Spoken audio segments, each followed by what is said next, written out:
Guys, in a sport like tennis, where size and strength play a great factor, Asian tennis players find it difficult to overtake their European and Western counterparts who dominate the competition. To the extent that Asian players have transcended the contest, we may count our fingers and have three notable Asian players who have demonstrated their success in the field. We have Lina of China, and Naomi Osaka and Kei Nishikori of Japan. Now we have Alexandria Iyala, a 20-year-old rising star from the Philippines who is currently making waves in Asia and around the world, following the footsteps of her compatriots Felicissimo Ampon, Treat Yui, and Francis Casey Alcantara, all of whom have made significant contribution in tennis in the international stage.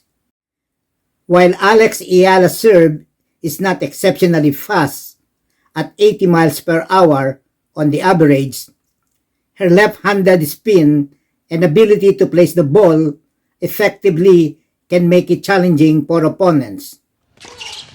With this, Iyala has achieved a historic milestone by becoming the first Filipina to win a junior Grand Slam singles title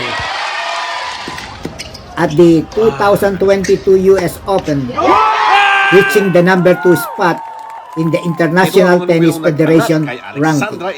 Sa kasaysayan ng tennis. 2022 US Open Girls Singles Champion Alexandra Iyala.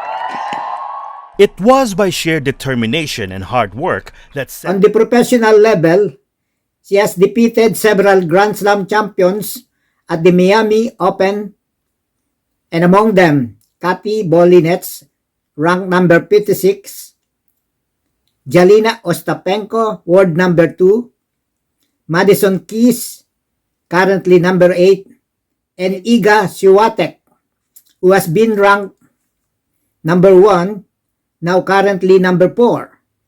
But her win in the 2025 Wimbledon, Swiatek is sure to climb one notch higher to her current ranking. In the round of 16 of the 2025 Miami Open, Iyala received a walkover when her opponent, Paula Badosa, withdrew due to injury, allowing her to advance to the quarterfinals.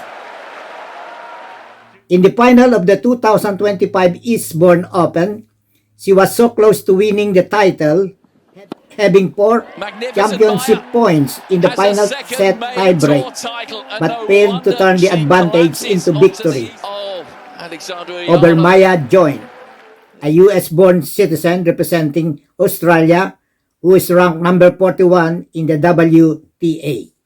And I think, if I was to lose to anyone this week, it would definitely be you. So congratulations. In an emotionally laden speech, Iyala raised the runner-up trophy to the thunderous applause of the crowd.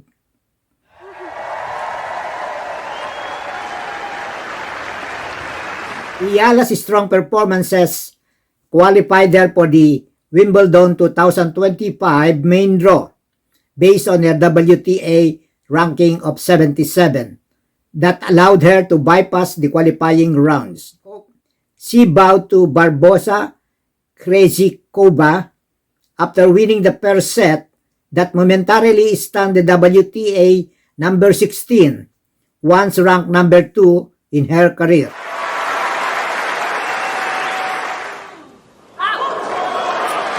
Well, we are going to go to a deciding... Iyala is now the highest-ranked Filipino tennis players, male or female, in the Philippine tennis history, having achieved a career-high ranking of number 56 by the World Tennis Association. Alex Iyala is a rising star from Quezon City in the Philippines and is currently on a serious quest to make her country on a global tennis map by making it to more finals in the days to come. Alexandria Iyala, a rising star from the Philippines. I'm thinking of my parents who are watching now. Mom, Dad, nakuha ko! Oh my God! I can't call That's all for today. Thank you. Good day and good night.